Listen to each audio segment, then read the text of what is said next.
Monsters at the movies. Ain't Susu what's your name? He's got one foot in the frying pan and one in the pressure cooker. Believe me, as a bowler, I know that right about now, your bladder feels like an overstuffed vacuum cleaner bag, and your butt is kind of like an about to explode bratwurst. Hey, do you mind? I wasn't talking when you were bowling. Was I talking out loud?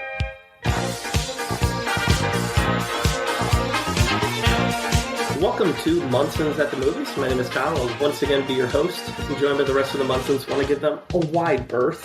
What is called a born loser. A real Munson.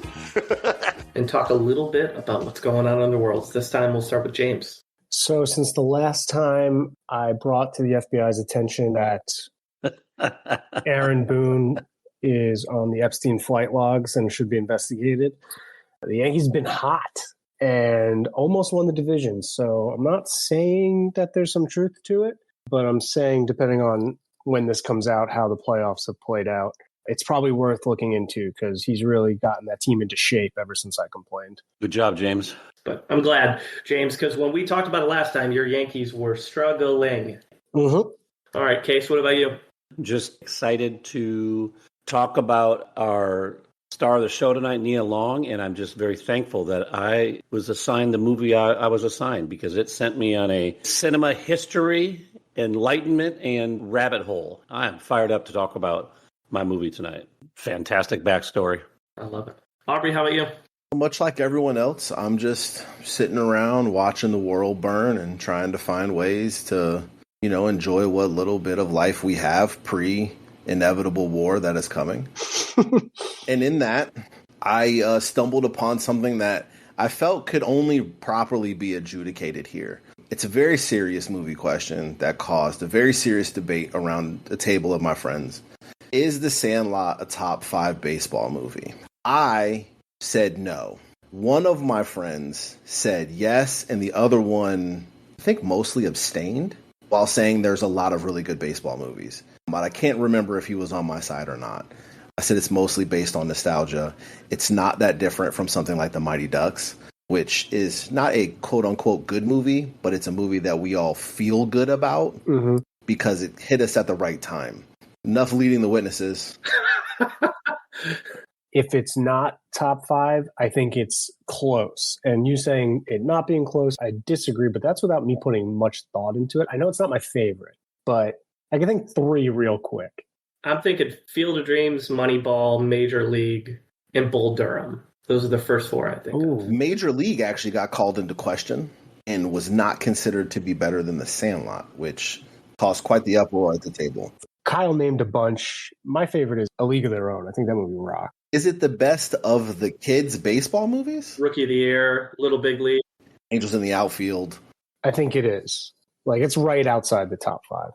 I didn't realize how many good baseball movies there actually are. Yeah, I think that's what really perked me up about this. And there's some that I just personally like better than that movie that I wouldn't necessarily say are quote-unquote better or worse. But I am someone who rides for, like, Fever Pitch. Like Hardball with Keanu Reeves? Hardball, yes. I think Hardball is a better movie. Hardball is a good movie. I also think Hardball is a better kids' baseball movie. Like, I just think Hardball is a better movie than The Sandlot. I would say definitively this podcast has clarified that Sandlot is not a top 5 baseball movie. It is somewhere 6 to 10. I feel good about that. Yep. Josh will be upset because he has lost this debate. Then let me side in. I think it is one of the best ever. Well, Case, I already had laid down the definitive answer, and then you added your opinion after, so you don't get to do that. Somebody's got to be a contrarian every now and then. You missed your boat. We were moving on to the next part of the curriculum. So speaking of the Mighty Ducks, I went in some deep dives, in particular, Beaches, my film for tonight. I just was curious. I was like, who's married to Idina Menzel? And this is when I was reminded, do you guys know which Mighty Duck is married to Idina Menzel in real life? No. Who was in Rent and was in Newsies and is like a musical kid? Danny Tamborelli. No, Dean Portman. Aaron Lohr. Dean Portman, the big bad bully from D2 and D3. Really? He's like a theater kid at heart. He's married to Idina Menzel. It's wild. Blew me away. This whole time I was like, Taye Diggs was in the Mighty Ducks? Not quite. And then number 2, because I know a few of you guys saw this film as well, I had my first 4DX experience at Regal, where the seats move and do all kinds of crazy stuff. And it was that one battle after another. And I had 9 older women who were in there who wouldn't stop talking the entire time. And it was phenomenal. I know I should be mad, but they could not stop talking about what was going on the screen. And when you have chairs shaking up and down, left to right, it's spitting water at you, there's smoke coming up. I don't think these women had any clue what they were getting themselves into. It might have been my best theater experience ever. I love a good bad movie experience like that. You saw a good movie. The last time I had a good bad one was like one of the Jurassic Park. It's essentially like I went to the circus, and it made the movie so much fun because there was no rules anymore as a society as we were watching it. You actually saw like a critically acclaimed movie and had that experience. All right, well, we're excited to welcome back Ed Chaja to the show. He was born in 1992 and was raised Catholic by his single mother in the Bronx. He spent much of his childhood... I can't take myself seriously reading this. It's so absurd. He spent much of his childhood looking after himself while his mother was at work. He first became interested in vampires as a child after seeing Antonio Banderas portray Armand in Interview with the Vampire Chronicles. He worked at Panera up until 2009 when he eventually became Nandor's familiar with the promise of one day becoming a vampire. He joined us previously for the Richard Gere episode. Welcome back to the show, Ed. Thank you. And again, eerily similar origin stories. Share all the same things. Kind of crazy. Ed, any excitement since the last time we had you on to talk Richard Gere? You can't say yes. Mostly just like everyone else, surviving, trying to find those shred of hope and happiness wherever it may be, for however may long we can do so. So just vibing and surviving. Well, we're happy to have you back, Ed. Hope you're excited to get into some Nia Longs, and let's do this thing. All right, birthdays, October 9th. So first and foremost, we have Guillermo del Toro. So a little director's edition here. Known for films like Pan's Labyrinth, Hellboy, The Shape of Water, Nightmare Alley, Crimson Peak, Pacific Rim, Blade 2, Chronos, and Mimic. So how old is Guillermo del Toro? Great director, especially this time of year, getting into spooky season. There's some good options there. Okay. I'm going to go 60. I'm going to go younger, 58.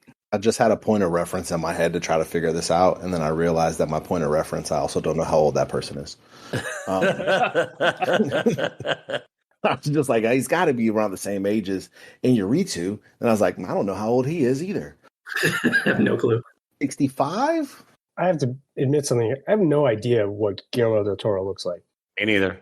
I mean, every director that's made movies that's since I've been a kid, I assume they're 1,000 years old, and that's unfair. Again, have no idea what this man looks like. So I'm just going to guess 72. I mean, he is behind the camera, so I understand that. I get that. I will say one of the 2 people who doesn't know what he looks like did get closest here, and that person is not James. It's because he's turning 61. Ooh. So Case, I believe, with the 60 guess on that. Nice. Next up, we have Tony Shalhoub, known for Monk, the man who wasn't there. Oh. He voices Splinter in Teenage Mutant Ninja Turtles, Men in Black 2, 13 Ghosts, that's one I always remember him from, Flamin' Hot, Pain and Gain, 1408, Spy Kids, Galaxy Quest, Big Night, Addams Family Values, Barton Fink, and Gattaca. How old is Tony Shalhoub? Did you not mention Maisel? No, apparently he's been in a lot of good stuff. Wasn't he in The Siege? Did you say that? I didn't say The Siege. No. I always love when we just name the stuff that Kyle didn't name. I love that so much. When I'm trying not to list off their entire fucking filmography, and you guys are like, but you forgot all of these. I was like, I get it. Kyle doesn't I know know shit. That's right. I've covered this, man. I'm trying to get a frame of reference. I'm going to say 70. I'm just being a dick.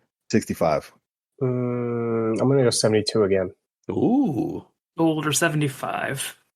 That's the winner right there. No, 72 is spot on. Oh, hell yeah. All right, last one.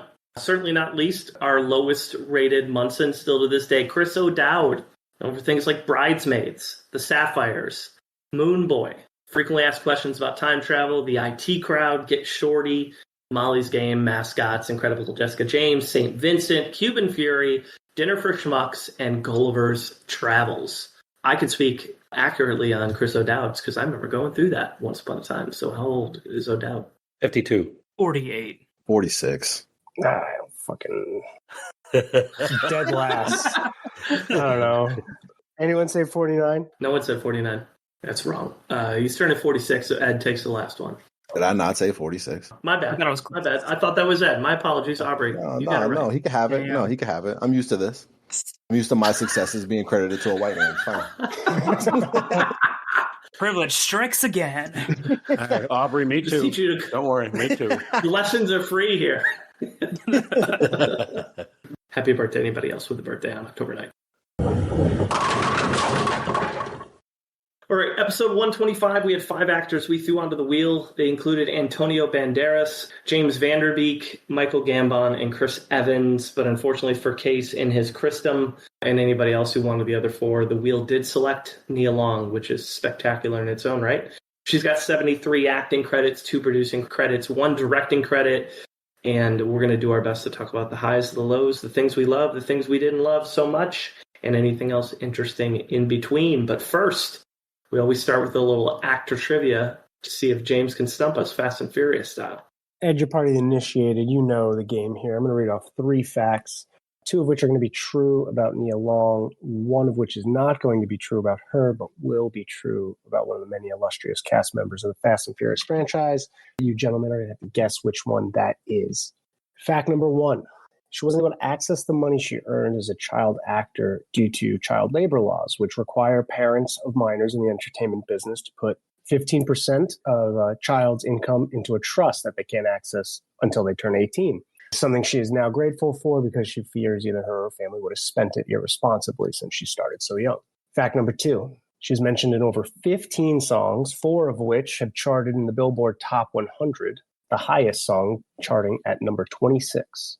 Fact number 3, she was told by a casting director that her eyebrows were, quote, too sophisticated and she was too mature for the young adult roles that she was auditioning for when she was a teenager, which she believes made it hard for her to get roles throughout her career. Well, lucky for you guys, none of these are about the atrocities of her life like they were about Robert Forster last week, so you guys can make jokes. Yeah. I think anytime you're talking about eyebrows, it's clear that lie is about The Rock. Very sophisticated eyebrows The Rock has and turned it into a real weapon in his careers. There are a lot of words I would use to describe The Rock as an actor. Sophisticated is definitely one of them, for sure. Yep. Well, guys, Case nailed it. We can wrap this up. That's we're done. We're done. Everybody knows number 1 is Bow Wow. The kid was rapping at 9. How dare you? That money had to be set aside, so I'm going to go with Bow Wow, number 1. Sorry, Aubrey. Pretty sure it famously wasn't. So that's the easiest one for you to manipulate. Mm-hmm. So I think it's that one. I know she's mentioned in a lot of songs because, as I will reference many times in this podcast, she is basically a member of my family. I feel like I've known this woman my entire life. So I know she's in songs, but how many? But who would be referenced in 15 songs from the Fast and Furious cast? Give me Statham. Rappers are violent. Aubrey, that was a real fizzle guess for you. It really was. I have nothing coming after that. See, and I also thought number 2, and I was thinking it was The Rock, because he's got to be mentioned in a ton of songs, right? I cannot think of another one. Like, does it count if you mention yourself in a song? Because if that's the case, Ludacris has been mentioned like 12,000 times because that's how he announces himself when he's on a song. Yeah. Good point. I was like, I don't think that was fair, so I don't want to do that. Fact number 2 is mentioned in over 15 songs, 4 of which charted in the top 100, highest charting at number 26. That is true. Wow. This woman has been named in so many rap songs that I lowered it to 15 because when you type it into the internet, they're like, I don't have an answer for you, buddy. Like, like her name's in 100. Who knows? Like, we can't figure it out. So I just narrowed it down to songs that were in the top 100. And in order, number 59, we got Chingy's Dem Jeans. Number 42, we have Kanye West, Touch the Sky. Famously, number 36, No Role Models by J. Cole, in which he said his only regret is that he was too young for her. And ever being the temptress, she got on an interview and she's like, he's not too young for me. I was like, God damn it, Lord, I've seen what you've done for other men. The highest one was Uchiwali by Nas, in which it got up to number 26. He mentions a fantasy scene he has of her. And she has since then been like, yeah, after I heard that and it got so popular, she's like, I bought the lingerie that Nas mentioned. And I was like, God damn, she knows exactly what she's doing. And it's working because she's been named in hundreds of songs.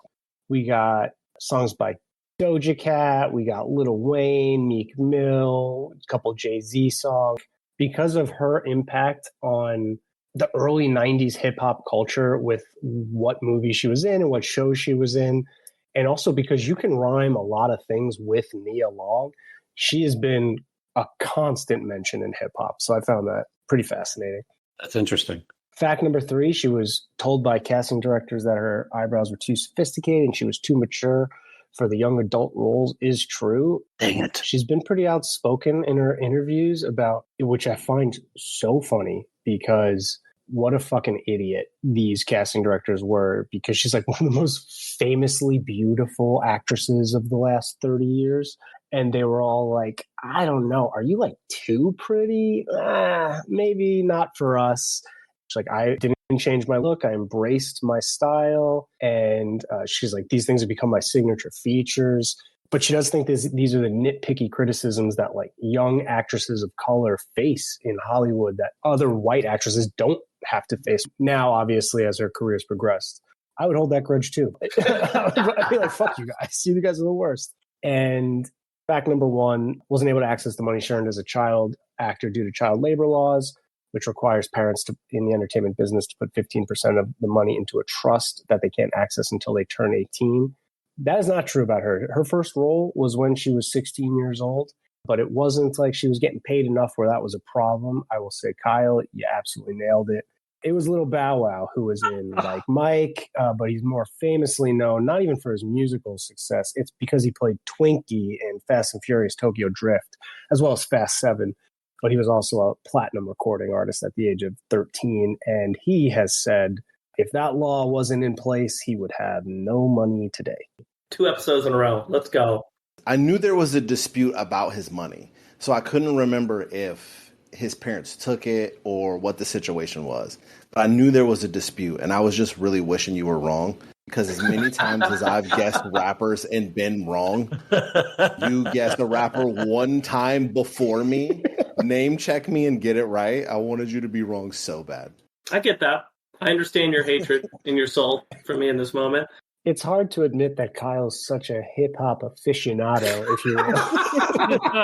You know me. Appreciate you, man. Try my best. All right. Case, what do we got for box office snapshot? I know Robert Forster gave you fits last time. Let's see how Nia does. Well, this one was much better, although I was pretty pessimistic going into it. I will say that I think her career as it relates to box office and kind of the bigger picture that I tend to look at them with, I think she had really good project selection, and that's marked by having really good fan ranking and box office, which I'll talk about here in a minute. It struck me as I was compiling data how much they stood out for her. I've got roughly 36 movies that have full box office information. Only 3 of them lost money. Oh. That's very impressive. And then getting into the ranks, and I'll jump forward a little bit compared to normal, she ranks 33rd in fan ranking, which I was very surprised at. The movies that she's in are received very well by fans at an alarmingly consistent rate, much more consistent than I thought was going to happen. But we'll get into the specific numbers and see where it goes. Average budget, 122nd, with $16.2 million per film. Box office total, $1.1 billion, comes in at 114th. Star meter did not score very well, but this one I was kind of anticipating. She comes in at 123 with a 48.4% critic ranking, 33rd with fan ranking at 62.4, and 10th and 7th in the 2 different box office metrics. Have Plenty was a movie I was hoping to do more research on. That movie had a $65,000 budget and world gross $2.3 million. I think that's the 7th best return on investment that we have. But all those things considered, when you put everything together, her overall ranking is 49th, which was higher than I thought it was going to be. But looking at the data makes complete sense. If you told me that if I gave you $65,000, you could give me $2.3 million back, we would make this happen. That's an incredible return on investment. I'd take that deal. That's a damn fine deal. You take that deal, John? Yep. This is one of the rare ones that doesn't shock me a ton because of a lot of the metrics that you put into your formula. Mm-hmm. She cheats the system a bit. Yeah. Her fan ranking is going to be out of this world because almost exclusively the movies she makes are directed to a specific audience, and that audience loves them. Yeah. Like the era that she was becoming famous, those movies that she was in are like just certified classics. Yeah. She also just is probably one of the most famous people we've covered. Mm-hmm. Like everyone knows who she is because she's been in so many songs. Yeah, I mean, the name recognition is unmistakable. It's a 34-year career so far, and she's averaging over a film a year. That surprised me because I didn't realize she had that many films in that amount of time. She's done a good job of curating a career. She's auditioned for a ton of roles where were traditionally written for white women and didn't get the role, despite the fact she's unbelievably gorgeous and extremely talented. Well, her eyebrows are problematic. Hard to get past how sophisticated they are. You're right. I'd forgotten about that for a moment. I know. Charlie's Angels. That was the big example I saw. Hired Lucy Liu. Nia Long had these great reads with chemistry with her, and they're like, "Yeah, I can't say we're racist, so I'm going to say your eyebrows." Just not doing that. It's ludicrous. She said that to Drew Barrymore on the Drew Barrymore show because she was in that movie. She's like, I tried to get into this movie and it went well, and I didn't because of this. And Drew's like, what? Like, yeah. Wasn't Drew Barrymore a producer on that show or that movie? She sure was. Mm-hmm. Come on now. She sure was. It was their production company. Quit acting coy, Drew. In all fairness, I've seen enough interviews of Drew Barrymore to know that her space cadet persona is not an act. That is, she's a hippie through and through, and her not reading an email is not surprising to me. Or she's the greatest actor of all time, maybe. That's fair. That's completely fair. We'll have to wait till the wheel picks her. We'll know more then. Thanks, Case. Yeah, man. First major role is going to be 1991, so everything pre-91. So we'll talk about the early life of Nia Long. And she was born in Brooklyn, New York, 1970. Her parents divorced when she was 2 in 72. My understanding is she moved to LA with her mom in 79, so was in New York for about 9 years. When she got out there, she did like everything: ballet, tap, jazz, gymnastics, guitar, acting, ungodly talented in school. And who knows, maybe she struggled with 4 of these. I doubt it. Until she figured out acting. I'm projecting here that she was any good at guitar. She's like, I tried it. It was dog shit at it. I don't know. Somebody can look that up. You listed 7 things there, Kyle, and all of them I was like, yeah, that makes sense. Not one of those I was like, I don't know. She went with her mother to Los Angeles, but before they went to Los Angeles, her mom actually went to Iowa City to study the fine arts. After she got her degree, she moved to LA. You know, obviously you're bringing your daughter with you first to school, then to Los Angeles. And that's probably where projection of, hey, I love the arts, it's just you and me together. Naturally, you know, a 7-year-old is going to start getting into the things that their mom is into. It's the only person you know, right? You're in a new town with new friends, and obviously that caught on. I would love for my daughter's fact to be that she couldn't get all of her paycheck because of child labor laws. Yeah. Wasn't her dad a poet also? Yeah, I mean, that would make sense why they were together. It's just moving 3 times before you're 7. Like, you don't really have anyone else to talk to. So it's just you and your mom. Yeah. Yeah, because she doesn't have any siblings, right?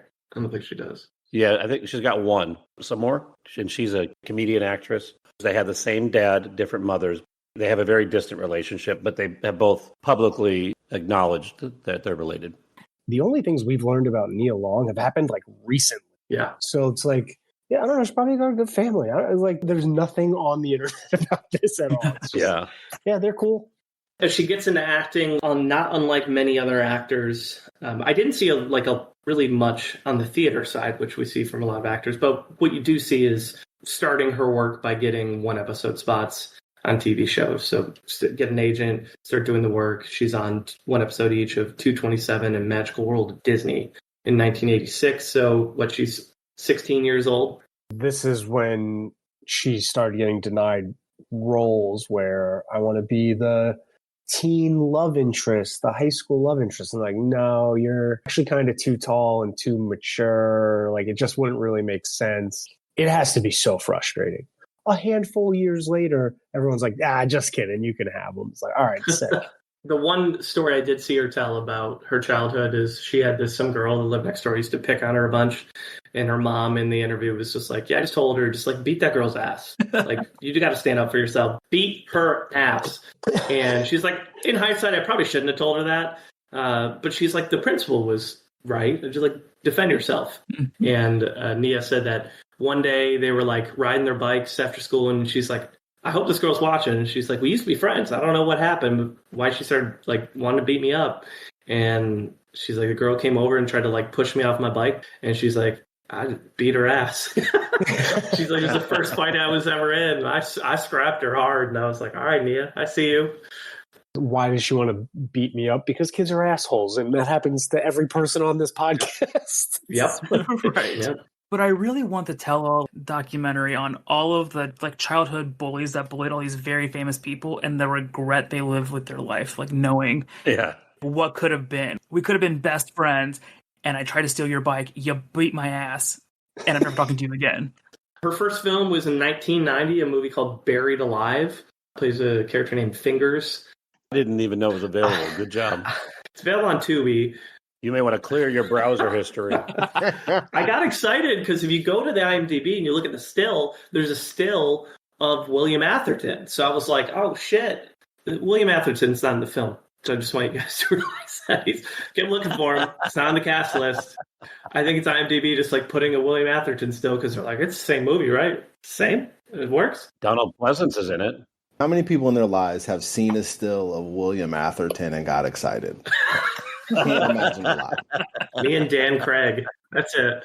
Well, you know me. I love a good early role before they figured their shit out. So I was like, and I will give her credit. She's on the screen way more than I thought she would be. She's in the first couple scenes, and she's quite prominent in the second act. So it's not like a one-shot deal. I mean, the movie's bad. The cinematography's truly awful. It's low budget.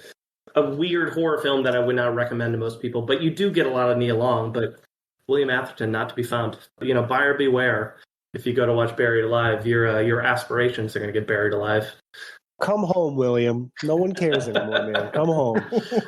First big break was getting on 17 episodes of a soap called Guiding Light from 91 to 93. Mm-hmm. That's a big deal. Soaps are a big deal then. Huge deal. Right? So you get on there, you get a recurring character that helps get you in front of some eyes. That was a massive career thing. The show was on for 57 years. Jesus. Yeah. It's like the Doctor Who of soap operas. Good Lord. This had a total of 18,262 episodes. Guiding Light is a significant career highlight for her early. So she was in 0.03% of the episodes, is what you're saying. Got it. Understood. And that my math is probably pretty accurate there. In the middle of her soap run in 91, she gets a role that changed everything for her, and that's in our first major role, which is 1991's Boyz n the Hood, and Aubrey has it. This was an exciting one to get gifted to me. Absolute classic. Written and directed by John Singleton. I watched this movie again today, because I always save mine for last. And I'm kind of overwhelmed with this movie this time, so I had to write a lot of this down. The film follows three young men growing up in Crenshaw. Cuba Gooding Jr. plays Trey, who moves to the neighborhood to live with his dad, who's played by Lawrence Fishburne, because of the trouble he's causing in school. He's also there to learn how to be a man, and his dad's presence is the clear difference between him and his two friends, Doughboy, who's played by Ice Cube, and Ricky, who's played by Morris Chestnut. Doughboy gets caught up in the system and the gang life, and Ricky goes the other way and plays football.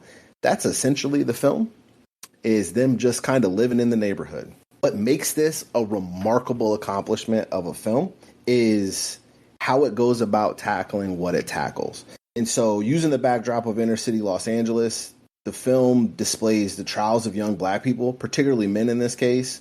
So, gentrification, drugs, alcohol, guns, violence. Characters speak directly to that and speak directly to how their situation in their neighborhood and their cities is not fully perpetuated by them. What also makes this film unique, it doesn't just place all of the blame on systemic American race issues. It holds up a mirror to its own society, and it shows how some of these trials are self-inflicted, and it shows how that struggle is layered and complex. So how the gang life causes issues. This need for violence and lack of education keeps them in the situation that they're in, this crabs in a bucket mentality. It shows you the whole picture. And for a film to do that, particularly in the 90s, but for a film to do that is very complicated. Nia Long plays a character that she plays quite a few times throughout her career. Her character, who is Brandi, is Cuba Gooding Jr.'s girlfriend, and she is essentially, I guess the word of the day is sophisticated. And she's kind of above what's happening in the neighborhood.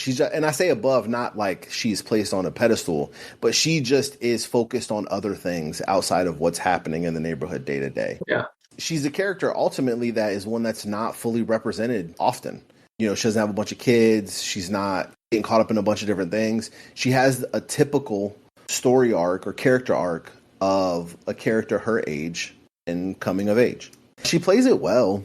I don't think she's given a ton to do, so it's not as if she could have really came in and stole the show. She has a pretty high emotion sequence in the end, but even that, she's kind of being overshadowed by all of the other high emotion being played around her with one of the most tragic deaths in the history of cinema. But she does a good job, especially for a role this early in her career, to be surrounded by people working at that high of a level. She does a good job. I think her role gets overplayed because there's so many other people giving really high performances relatively early in their careers. So it's hard to kind of pull her out of it and be like, she specifically is someone that I'm in love with from this performance. Boyz n the Hood is just everything you would want a movie like this to be.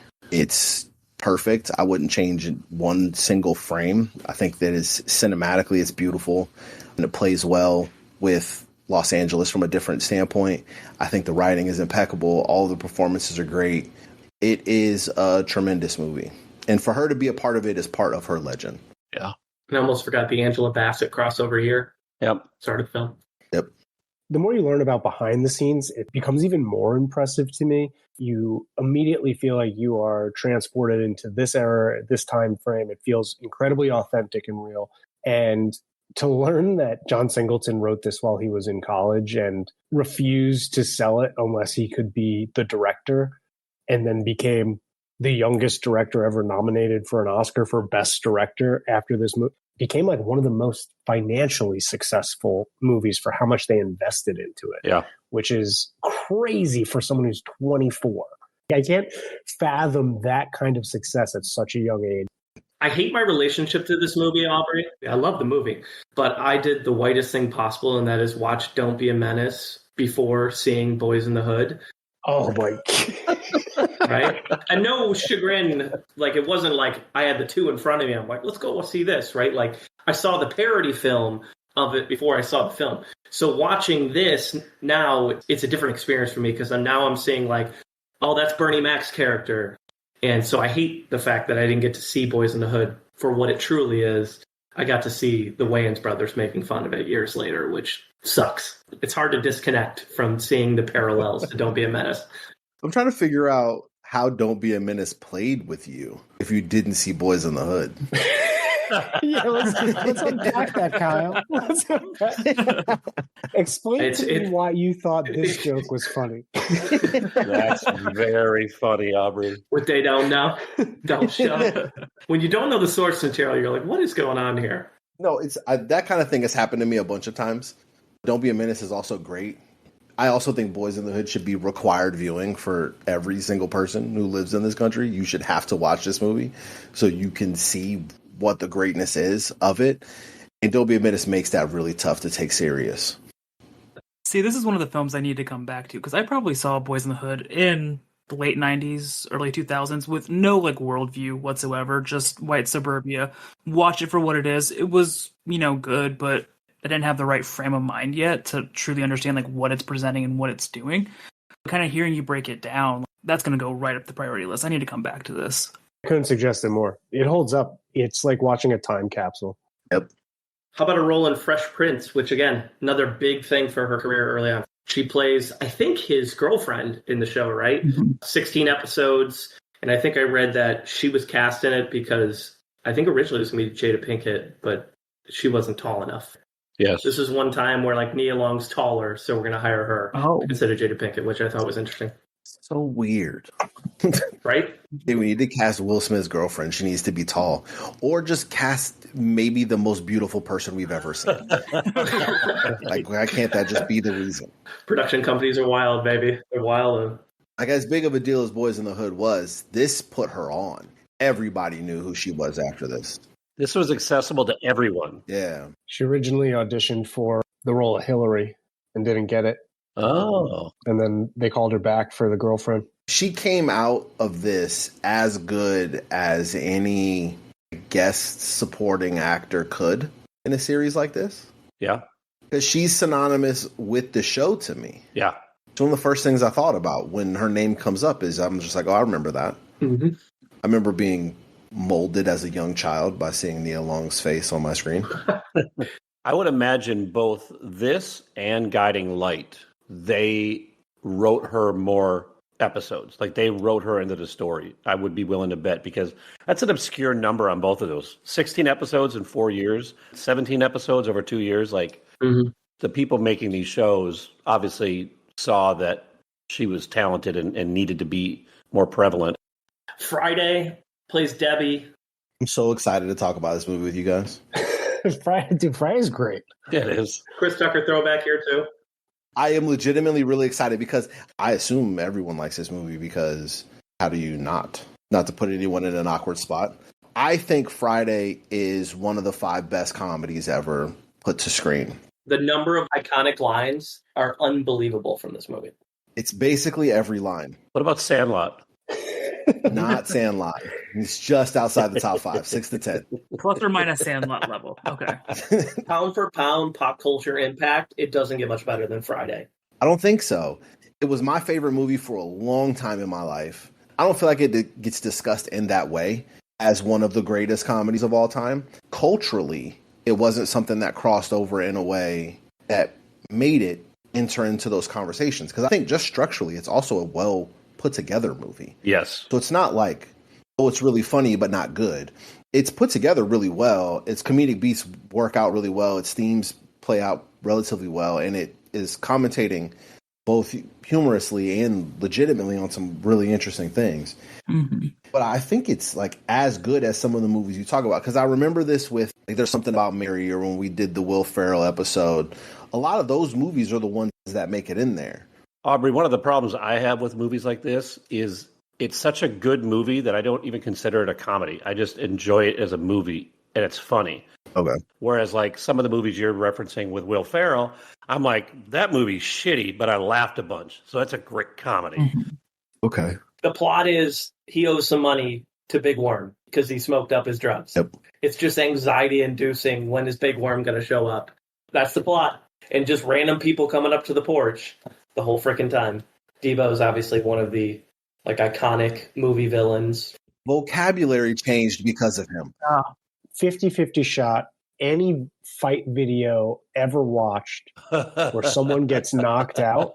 Yeah, it's a 50-50 shot. Someone says that line in that person's face. The most degrading thing you could possibly hear while your brain is in jello mode. And it's from this movie. Like, that's how much of a cultural impact it has. James, there's 100% chance that every Friday in college, at least one of my friends would give me the speech about not having a job. Right off of your day off. Every Friday in college, this happened to me. So How do you get fired on your day? And shout out Regina King, man. Yeah. Regina King is in Boyz n the Hood and Friday, along with Nia Long. Shout out to her, too. When I think about Nia Long, I think about she's above it, but she's like that neighborhood girl that everybody has a crush on. Yep. And likes. She finds her way to be above all the nonsense. This, again, is just, she's so perfect at that. Yeah, she's playing essentially the same character. Yeah, very easy to confuse. There's just some comedies happening around her, not tragedy. Chris Tucker being like a fake tough guy always fucking killed me. Like he's a shit talker, but like he doesn't do anything the whole time. Oh, so funny. I think that might be who I am at my core, where I love just talking shit. But like, I see some mutant like Debo coming over. I was like, I'm not starting with that guy. Are you nuts? Like that guy will kill me. There's a legitimate argument that can be made that Chris Tucker's performance is amongst the best comedic performances. Mm-hmm. Oh, yeah. Everything he says is funny. Yeah. It's either funny or quotable. Mm-hmm. Debo tells me to shut the fuck up. I shut up, but when he leaves, I'll be talking again. I'll be talking again. And everybody, no one's mentioned Ba Felicia, which is directly from this too. Which has made a resurgence. Went viral and came back. Thanks, TikTok. You have a really great film. It's super comedic, but it's so underplayed and makes such a cultural impact that no one realizes where these references have come from and where they are. Yeah. But it's been woven into every ounce of pop culture and then regurgitated by someone else, until we don't know where it came from. You see it across social media all the time for all these trends that are largely started by African Americans, black folk that are all out there doing this, that then gets viral by some white person that does it, and then they're just kind of lost to the credits of it. So I wonder if that's kind of the same impact that happens with Friday. It's just a black movie. Mm-hmm. It doesn't make it into those comedy discussions about where it lands because it's not a movie that the people who talk about those things grew up with. Yeah. In the way that like everybody that I knew when I was younger, their favorite movie was Friday. And so I feel like it really comes down to that, which is true of a lot of her movies, particularly early in her career. By going through her career, how segregated Hollywood still was throughout the 90s and the early 2000s in terms of like viewership. Yeah. But what a lot of her early films show, and this one does, more than something like Boyz n the Hood, because Boyz n the Hood is a very specific representation of a very specific experience. But Friday is what we want comedies to be. Yeah. Because while those characters might not present the way they do in that neighborhood, those characters are all present in everyone's everyday life. Yeah. And so it's a very universal idea. Yeah. It was put to the side as like, oh, this is a movie for black people. Everyone will find this humorous because all of these things are universal. 96 did 1 and 2 episodes each of ER and Moesha. So not a lot of screen time, but again, 2 massive shows there in the mid-90s. And then 97, Love Jones played Nina. She's got a pretty prominent role. Isn't she the main character? Or is Lorenz Tate the main character? Co-lead situation. Okay. So this was a first watch for me, which I was so happy to cross off this list because this was a movie that I was ashamed to tell people that I had not seen. Postcard. Yeah, because it'd be one of those of like, wait a minute, what? I had close friends of mine who were like, wait, what? Does he Love Jones? It's another one of those movies of hers that falls into, it's a classic movie for certain people, which it shouldn't be. Because this is another one that is very universal. Like, this is just a straight up and down romance. The specifics differentiate it, but that's how movies work. But, like, it's very universally themed. This is a movie that I think you could put on for anybody who likes this genre of movie, and they will love it. It is also an outrageously beautiful movie. Yeah. One of my favorite opening sequences of a movie is this one, where it just shows the still shots of what is supposed to be her photography, but I need to know whose photography it actually was. Great poetry. It's just beautiful people being framed beautifully also, which is nice. I got a little lost in the timeline from time to time, so I wouldn't call it necessarily perfect, but it's very, very good. Also a Criterion Collection release. Is it really? I didn't know that. First time watch for me as well. Thoroughly enjoyed it. Good story. Doesn't feel too long. Let's give her a big role that she crushes it. Maybe she has to carry most of the emotional weight. This is a genre she could have done well in. Yeah. I remember coming across this last year, or the last time when I was doing like the Richard Gere stuff, right? And I was in like the rom-com space because that's what I was going to be talking about. But this movie came up quite a bit in some of the, is this the best romantic film of all times? And there was even a Glamour article that kind of talks about this and dives into it from 2021, just looking back at this film.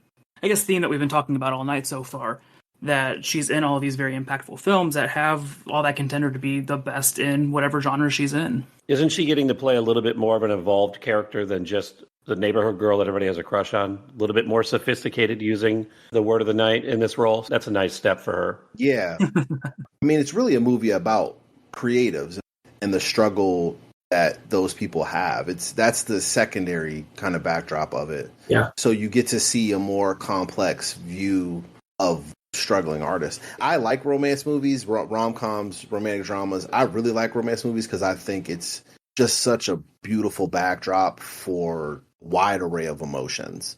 Her and Lorenz Tate do a good job pulling it together. I just can't help but wonder, like, oh, she could have made so many of these. She's the perfect person you want to cast in this. Every single male will go to the movie theater to see it because they'll get to see Nia Long. She has enough about her that, like, women like her too. Yep.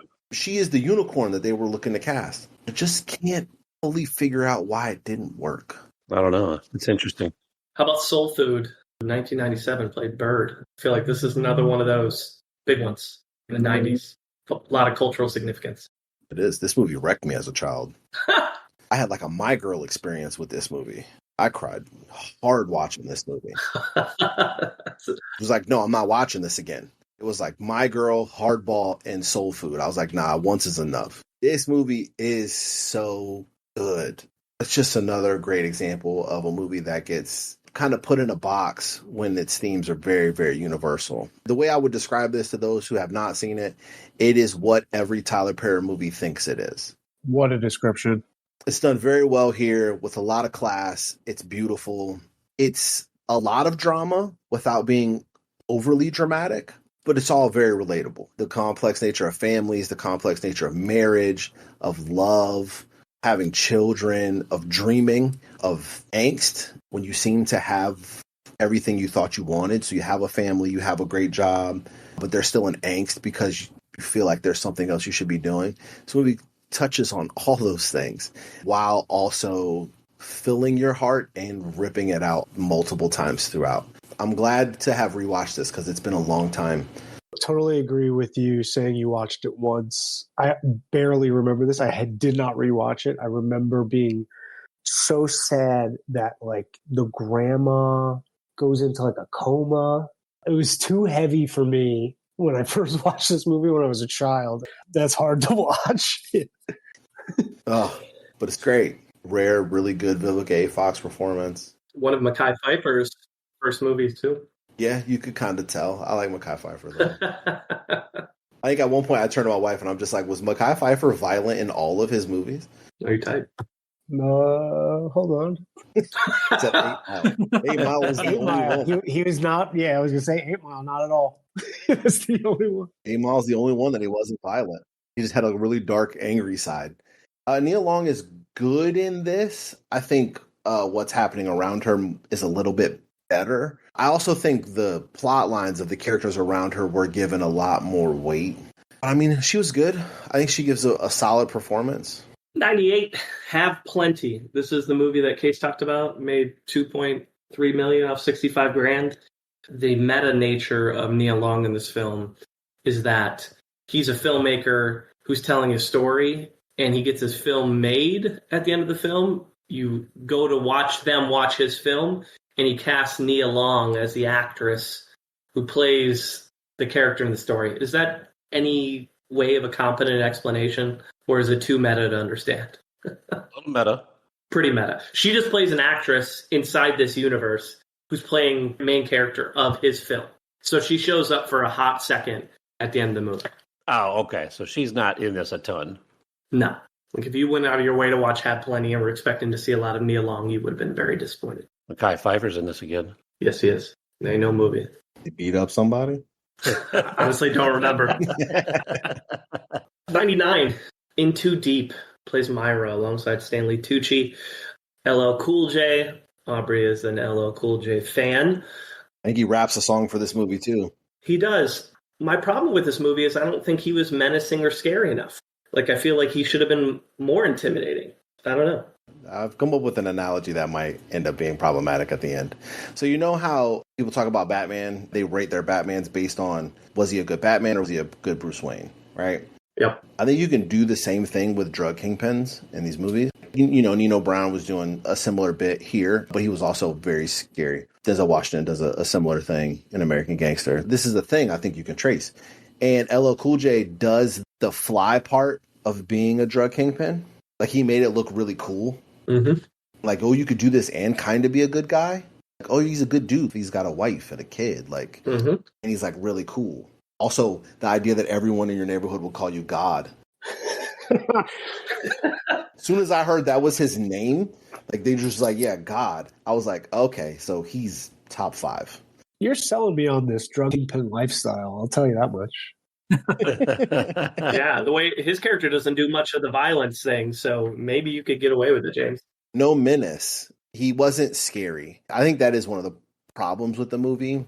I like it. This is actually a movie I also vividly remember being made fun of by multiple people because I haven't seen it. Which is just one of those where I'm like, if I took this to like all the movie friends I have, they'd be like, they might not even know what this is. But a nice selection of people in my life have made fun of me intensely for it. I think the movie's fine. It's okay. Omar Epps is doing a lot. Sometimes too much.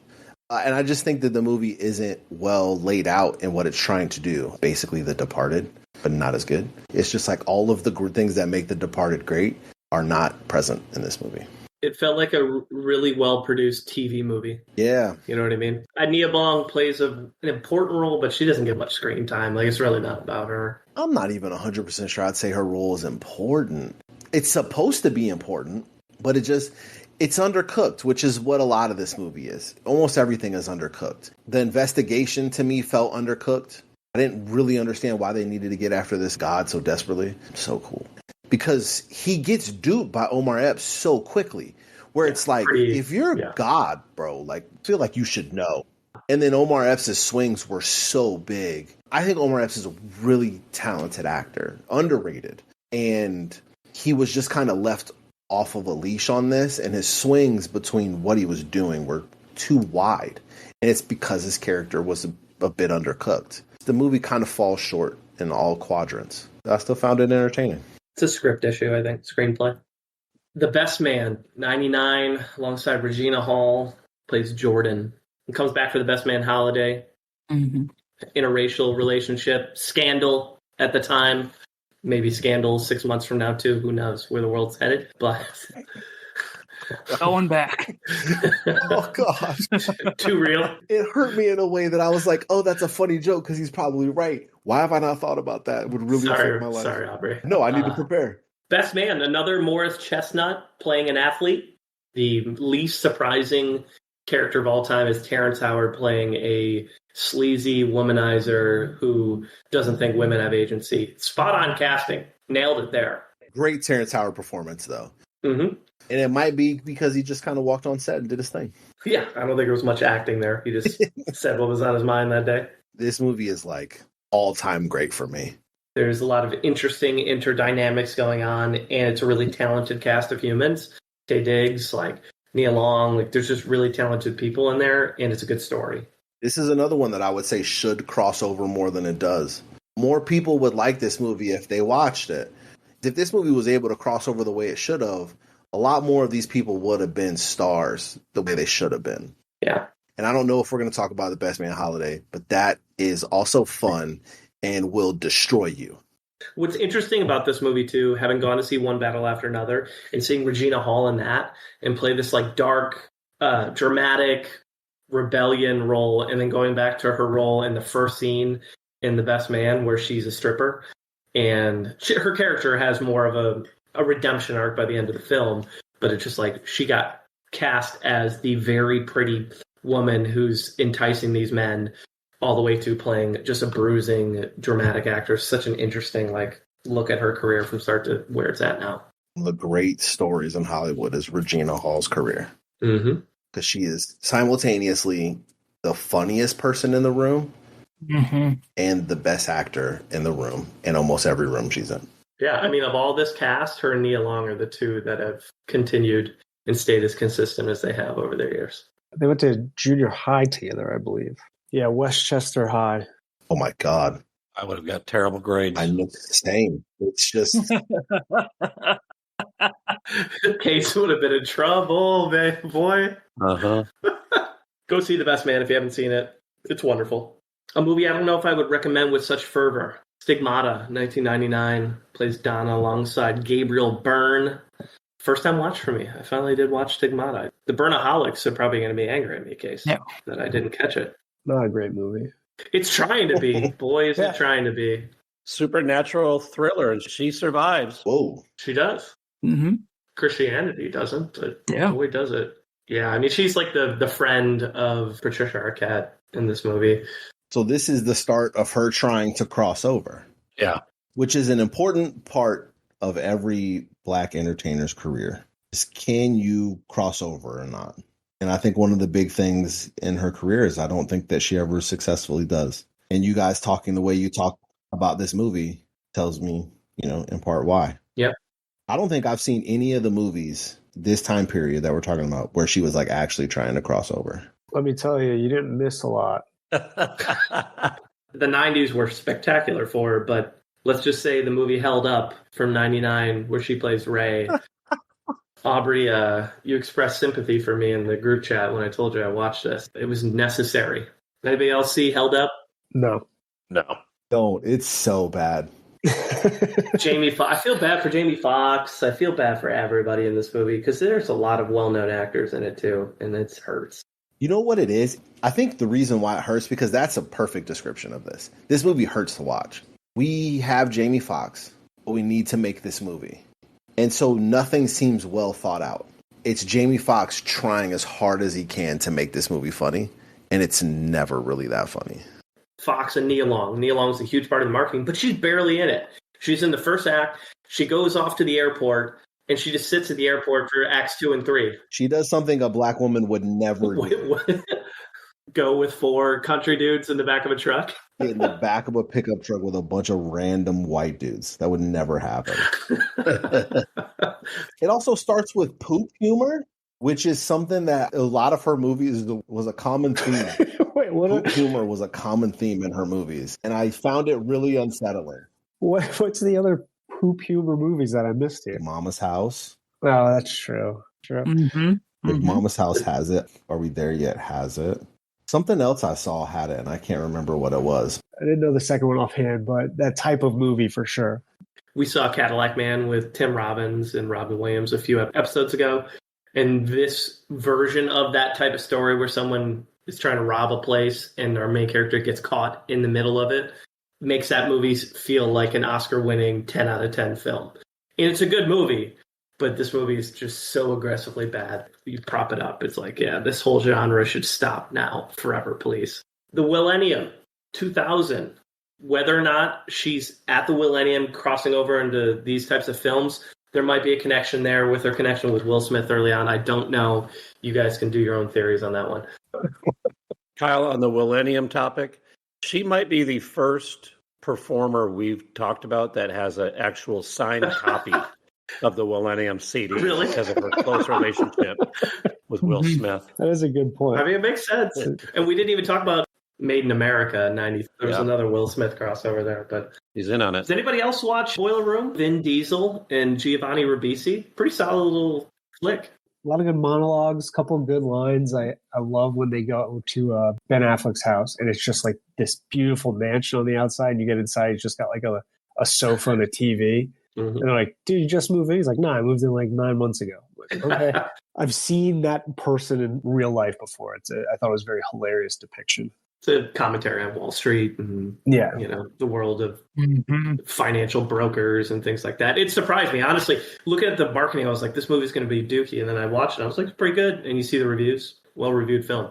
Yeah. Nia Long plays the secretary who used to date the main recruiter, and she's good. It's important because it creates tension between him and his boss. But is she the biggest name in this movie at this time? She might be. Like, they might need to have her on. Is Vin Diesel? Ben Affleck's probably the biggest name at this time. Affleck, yeah, you're probably there. You go. Yeah. Yeah, because Vin Diesel's not there. Jamie Kennedy hasn't destroyed his reputation yet. Giovanni Ribisi's still pretty early in his. But dude, like young Scott Conn, like, all the dudes you'd expect to be like bros that are coked out at this time period are there, and they play the roles well. Mm-hmm. Yeah, she plays an informant for the authorities in this film. So she flips on him by the end of the movie. But same year, If These Walls Could Talk Too, that's the second part of the abortion story that we covered on the Michelle Williams episode. Also features Natasha Lyonne in that movie. And then Ed's favorite movie, Big Mama's House, plays Sherry. Favorite movie. From 2000.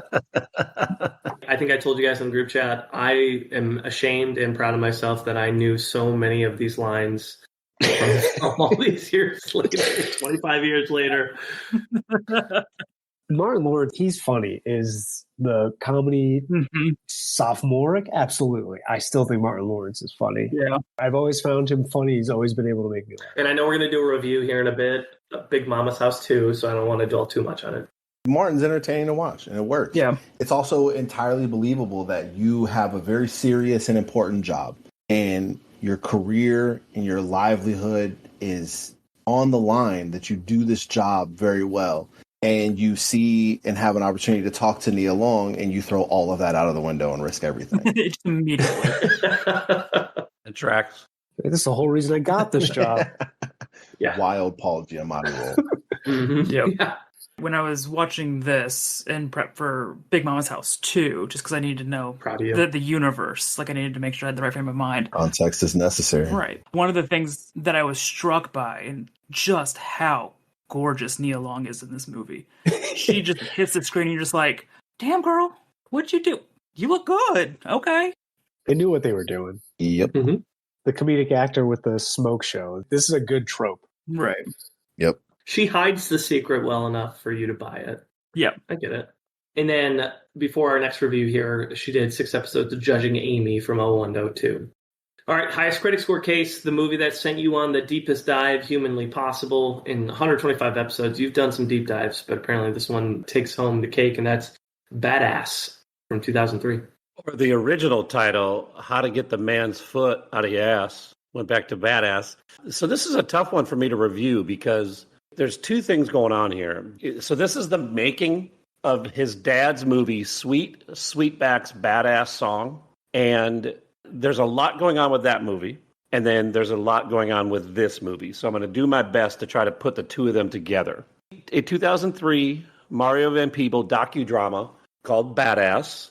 It's a vibrant, chaotic, and deeply personal tribute to the creative rebellion of his father. And it chronicles the grueling, very bizarre, and ultimately triumphant journey of his father as he struggled to bring his groundbreaking 1971 movie Sweetback's Badass Song to the screen. The film is based on the memoir of Melvin Van Peebles, which chronicled the making of his movie. And the reason that this movie is so important is because Melvin Van Peebles was determined to create a significant black film. He wanted it to be for black audiences, which studios did not want to do at the time.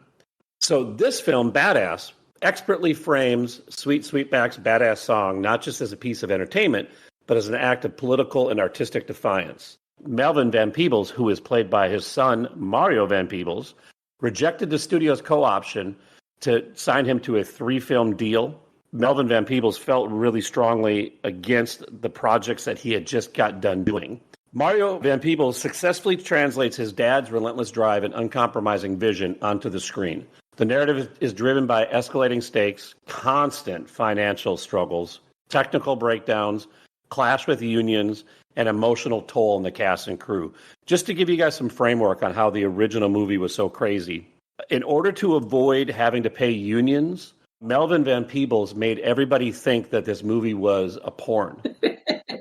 And so then they didn't want to have anything to do with it. By the time the union stopped paying attention to it, he could do whatever he wanted because he wanted to hire specifically a black crew.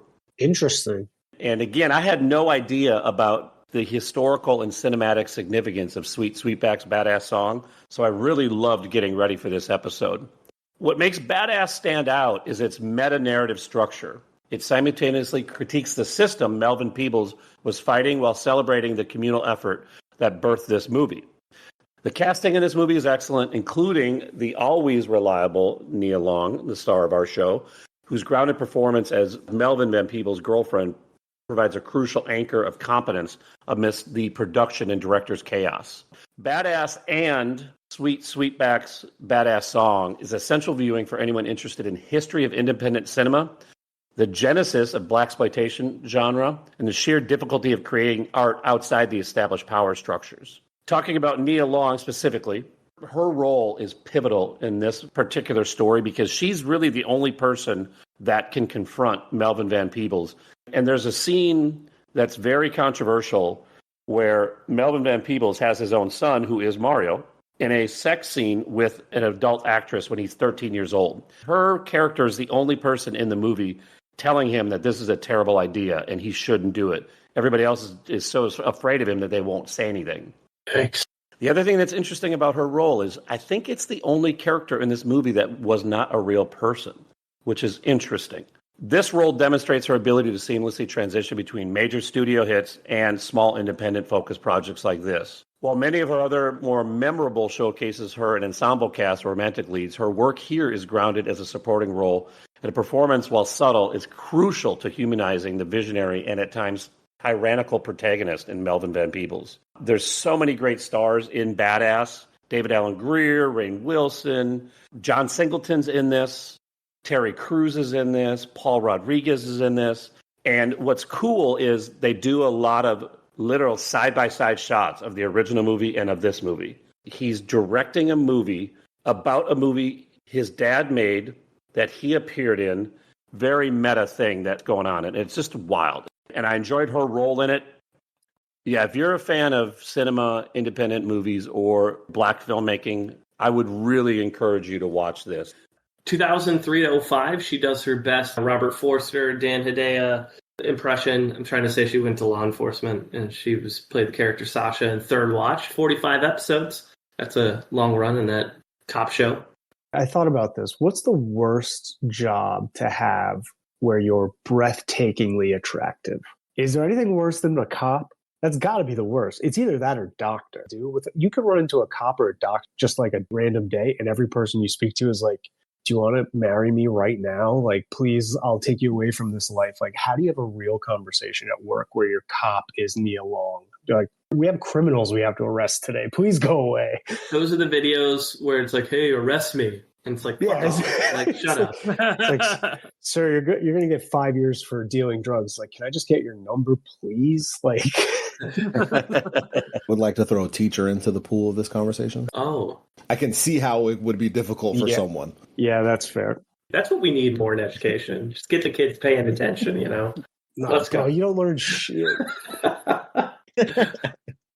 All right, Alfie played Lonette. This is a remake of the original Alfie with Michael Caine from the 60s. Jude Law version. You know, he's a womanizer, smooth, hired by married women to fill their needs, blah, blah, blah. And then obviously it eventually gets too complicated when love and the job overlap. Nia Long plays one of his best friend's girlfriend, and she's clearly gorgeous, and he doesn't respect the concept of you're my boy's girl. What makes this movie not as good as the original is the lack of heart. When you're watching the original Alfie, it becomes very clear the fourth wall break and how they're doing it. It's like a very creative way to tell like an actual sad story. And with this one, they were like, what if it was just like more fun? It's like, well, that kind of takes away from the point of the movie. You know? And when the original Alfie came out, that fourth wall breaking was so unique. Yeah. From a filmmaking perspective, the world's changed since then. Susan Sarandon's in this movie as well, in the Munson crossover. Are We There Yet? Play Suzanne, 2005. There's Are We Done Yet? The Ice Cube verse. These films are not for me. Watch this one, and as a 37-year-old male, this is not made for me. Fair assessment. It reminds me of like the Adam Sandler movies that felt like they were just made for like money laundering schemes to his friends, where it's like obviously there's an audience for these types of movies because they always make money, but like I never find them funny. My Letterboxd review was my 5-year-old son did not want to keep watching this movie. Smart kid. We were probably like 20 minutes in, and I looked at him, and I had like played this up. Killing, I got to work. You got to help me out. Like, you got to watch this for me. Let me know what's going on. He was in. 20 minutes in, I go, hey, you want to watch this tomorrow morning? He goes, no. Nope. He goes, no, We're good. really. I said, do you like it? He goes, not really. I love that. Pass the test. Succinct way to tell me, all right, we're good. This movie sucks. Cool. And James, it only made $98 million, so it really struggled in the box office. Yeah, only it's great. There's an audience for this shit. Mhm. I get why they cast her in this.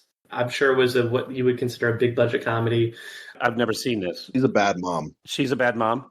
She barely knows this guy and sends him on a road trip cross country with this guy. Yeah, she's a bad mom. Also, these kids are demons. They are. They're terrorists. She has no idea. Is Ice Cube her boyfriend or something? Trying to be. That's why he's doing all these nice things for her. They made him miss the plane and then a train. These kids are demons. The bar's low, but let's see how low we can go with low critic score, which is Big Mama's House 2. I'll take this bullet.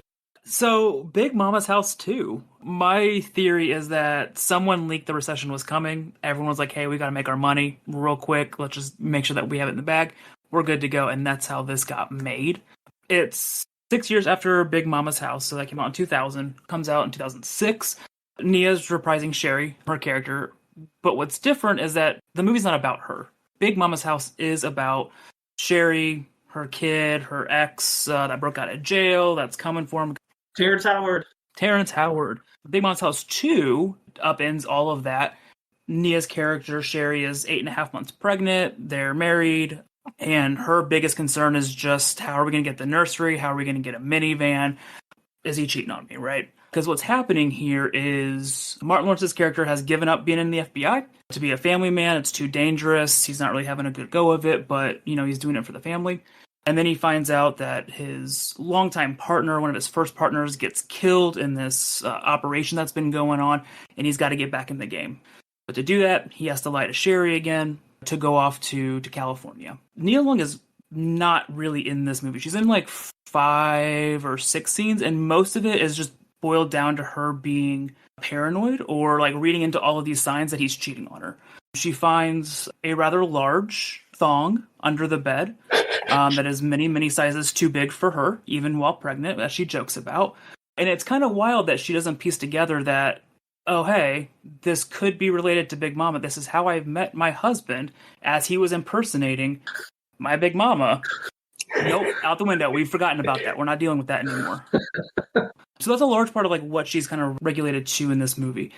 Like what it's about, the characters that are in it are all predominantly white at this point. So Big Mama is going in and being an in-home nanny to a rich guy to kind of infiltrate this hacker plot that's out there to upend the government.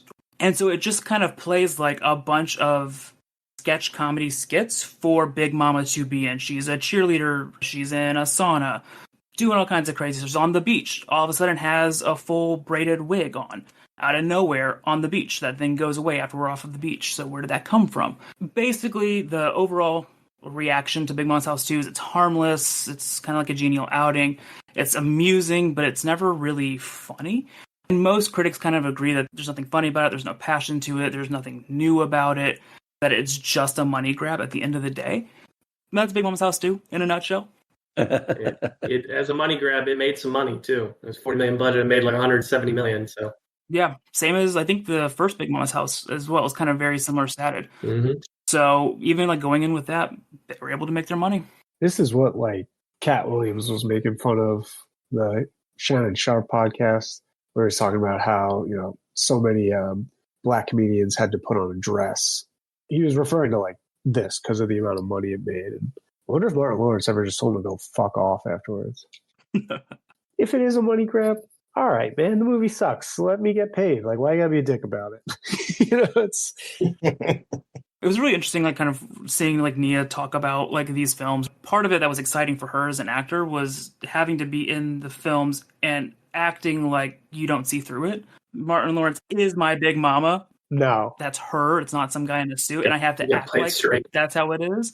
Yeah, and so that was like the acting challenge for her. What the parts that got her excited. And I will maintain that both Big Mama's houses are interesting plots without Big Mama in them. So if you just had this story of this ex-FBI dude that is going undercover to avenge his partner and learning about the parenthood and how to be a good father from this really bad family that he has to track or infiltrate or do whatever. Infinitely interesting movie. Big Mama's House, the same kind of thing. If you just remove Big Mama and just put Marlon Lawrence in it, it still works. And actually, it's probably a little bit more interesting. But does it make $170 million? That's the question. You know? And I'm going to be catching myself going, "Oh, Sherry." Oh, Sherry. Over and over and over again. Oh, Sherry. James, it made 142 million, so it came close. All right. Well, that's fine. Came close. So Chloe Grace Moretz was in this. Yep. I didn't know before this, until I watched this one, there was actually a third one. What? Yeah, there's a third Big Mama's out there. I don't know who's actually in it. Nia's not in it. Like father, like son. Yeah, father like Martin son. Lawrence is, though. It also made $83 million worldwide. Jeez. What's happening? Appreciate you doing the service, my friend. There's really one role we'll note before our next review, and that's her role as Katie in Big Shots, 2007 to 2008, 11 episodes. Continue to do TV is the trend here. You know, she started her career doing TV, plays a lot of recurring characters over the years. Let's see if her career is marked by an epic, legendary performance in the movie Premonition as Annie from 2007, and James has it's our largest audience gap. It's the largest audience gap, but that frames it in a way like 3 points higher in a critic score than Big Mama's House 2. So it's at 8%. So I saw this like, this movie might be terrible because that's a massive gap. And for a thriller, not ideal. But I would say, spoiler alert, firmly on the audience side. It is not an 8%. That is critics just being assholes. Premonition came out in 2007. Thriller, Sandra Bullock, who's living a normal suburban life. Her husband, who's played by Julian McMahon from Nip Tuck, R.I.P. I think he passed away recently. His character dies in an auto accident in this, and then she wakes up the next morning, and he's there again. So that's the plot, right? It's Premonition. She had an unusually vivid dream. The premise plays out is her husband dies on a Monday, or is it a Tuesday? You actually don't know what day it is, and that's kind of the point. So she wakes up on days out of order. She's trying to prevent her husband's death, which is what anyone would do, right? And so, listen, this movie is not an 8. It's not even close. I am on the audience score here. It's fine, it's flawed, but it's not an 8. But I do want to critique it. 1, if she's already lived through some days in the future, she should have a better plan to figure this out already. And that just never happens. Like, she's just consistently confused and sad. And so if we're supposed to accept the fact that she can't figure out how to solve this, and it's more grounded about a woman having an emotional breakdown and confusion, then my second critique of her actions is that everything that every one of her family members, the doctors, and her friends do to her against her will, 100% warranted. Either you're seeing the future and can go back and forth and can figure this out, or bitch, you're going crazy. So like when your mom takes your kids, you should be like, yep, you should take them. Like, please, I need help. I'm losing my mind. You know, the doctor puts you on drugs. Yes, they should strap you down. So like at her husband's funeral, she demands that they open the casket. And the funeral director's like, we're not going to do that. And it's like, why not? Why? I demand to see it. He's not in there. You guys are lying to me. And the person's like, there's been a sever. And she's like, excuse me? She's like, there's a sever? And she opens the casket and her husband's head rolls out. Jeez. So either you don't remember your husband's head being lopped off, and you can solve this because you're going back and forth in time, or you're crazy. So when people think you're crazy, you should just go, all right, tomorrow when I wake up, I'm going to plan a different approach. As opposed, she fights it the whole time. She's like, don't fucking touch me. It's like, bitch, you're going back and forth each day. Like, figure this out. And Nia Long plays her best friend, who she talks to every day, who's like the single, successful businesswoman. And she doesn't realize anything is negative is happening to her at all. It's like used as like a base operating level for figuring out what's going on. Did I tell Nia Long about my husband dying? No. It's Tuesday. Be like, all right, so he's still alive. I can figure this out. And unfortunately, Nia Long's role doesn't like change from that. It's like the same conversation kind of over and over again. Did you tell me anything important?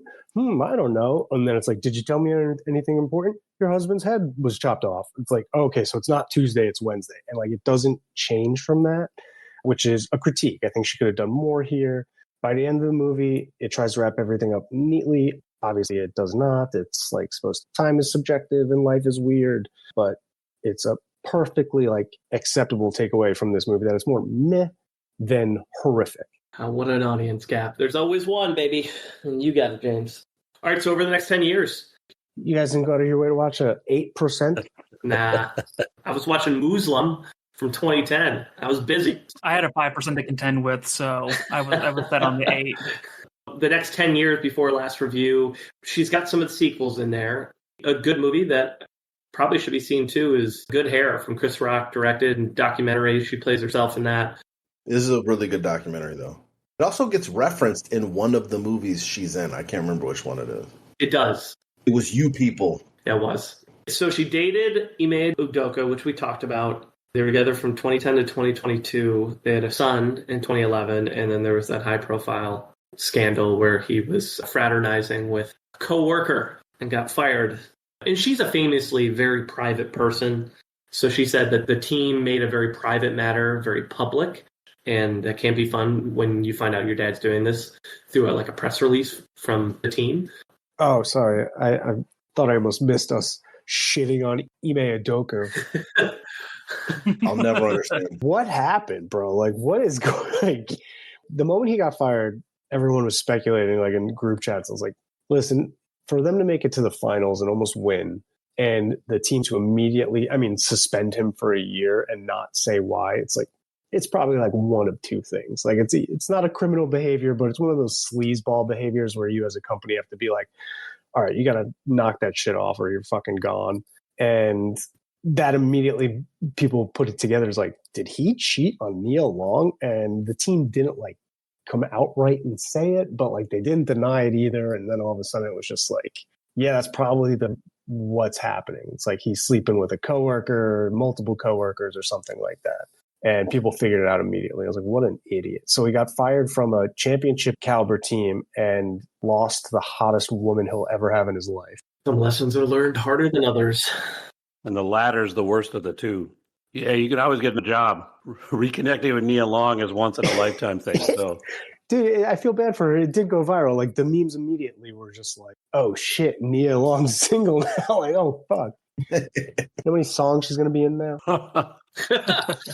Well, we mentioned earlier a film that wanted to be like Tyler Perry, and she finally went and did a Tyler Perry movie. In 2014, she did Tyler Perry's The Single Moms Club, played May. I watched a lot of Tyler Perry movies for that episode. This, I don't think, is one I saw. Bad movie. The paycheck had to be incredible.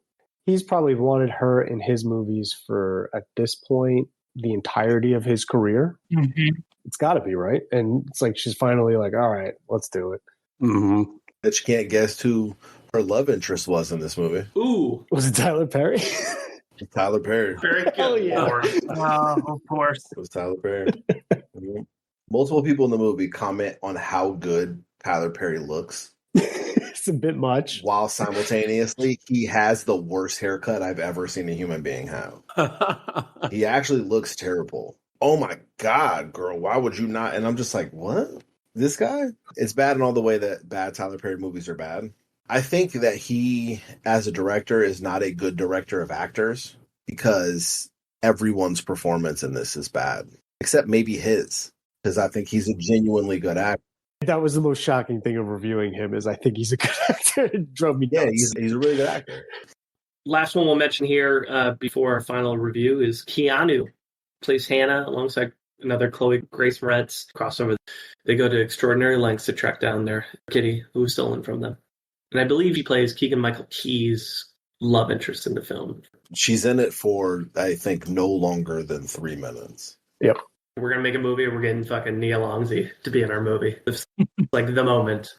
The movie rules. I liked it. But did they make a cat calendar? Is that what they were doing in this? Yep. Okay. He did. Jordan Peele did. The largest Critic app is going to be, well, originally it was going to be the movie Lemon, which I watched about half of it, and I texted Aubrey, and I was like, I don't know. I don't think this is it. There are not a lot of great Critic app options for her. That's the problem. But then as I continued to watch Lemon, I realized she's very prominent in the third act, and I kind of bite my tongue a little bit because her character is pretty big in that story, but it's just kind of an independent cinema nothing burger of a movie that what time I've given it so far is probably more than it deserves. But Beaches has a more interesting backstory as a film, and it was released the same year, also Critic app, so we decided we're going to land on Beaches. So Beaches is a remake of a 1988 film featuring Bette Midler, Barbara Hershey, and John Hurd. Has anybody seen the original Beaches from '88? Ed, you seen it? Of course. Gay cult classic. Got Bette Midler in it. Yeah, the Bette Midler, yeah. The gays gotta know. I was about to say, Bette Midler. Required viewing, you gotta know Beaches. I mean, it makes sense because as I watched this and I got to know it more, I was like, why would they make this? And then I looked at the ratings and I saw the audience score for the original Beaches in '88. I was like, I get it now. It's like a 90% audience score, the original one. Like, all right, cult classic. I get it. People know Beaches. Let's redo this thing 35 years later. That's where You're the Wind Beneath My Wings is from, right? Yeah.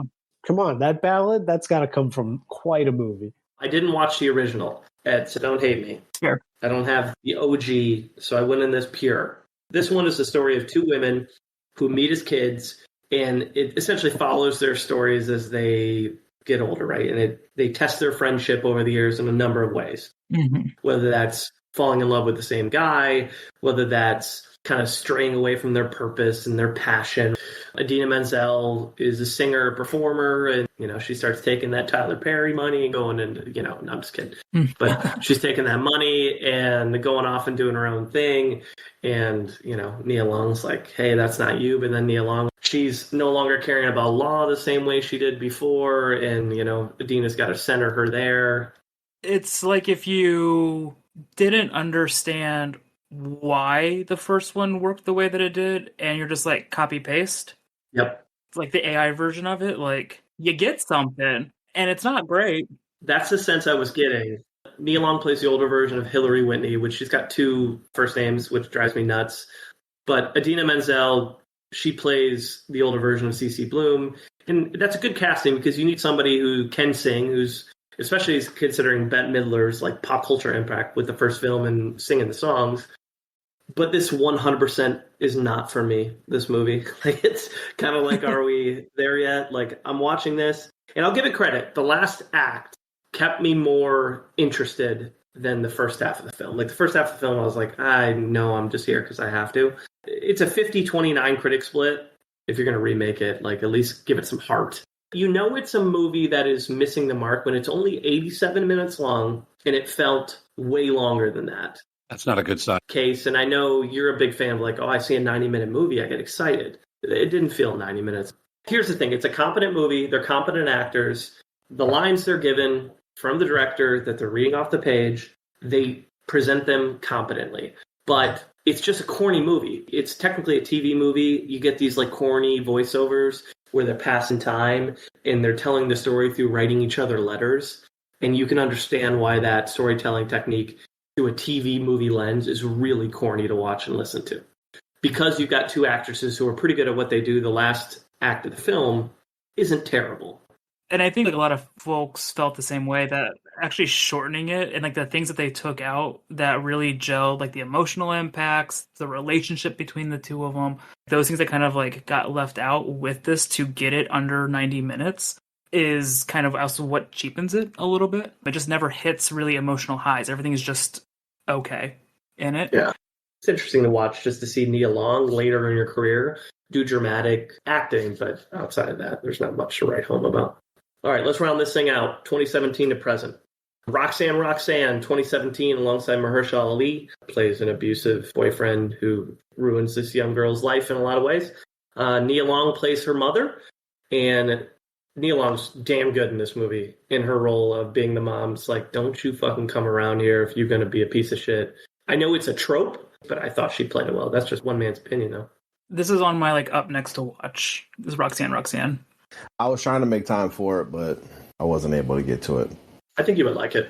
It's a straight up Netflix movie, right? Mm-hmm. Mm-hmm. Yeah. It was on the film festival circuit before Netflix. I don't think it was a Netflix film originally. I'm still interested in it, and it got lost in the sea of Netflix movies. Seeing Nia Long play this really pissed off character the whole time, like if you're looking for final words, Case, pull some stuff from her Roxanne character. Like, she's very angry. She doesn't play like an angry person in a lot of roles. She has moments where she gets pissed off at people, but she plays usually, I feel like, pretty genuinely nice characters. Mother scorn, nah, you ain't gonna play me, you ain't gonna play my daughter like that the whole time. Dear White People, 3 episodes of that. Netflix. Did the show come first or the movie? Movie.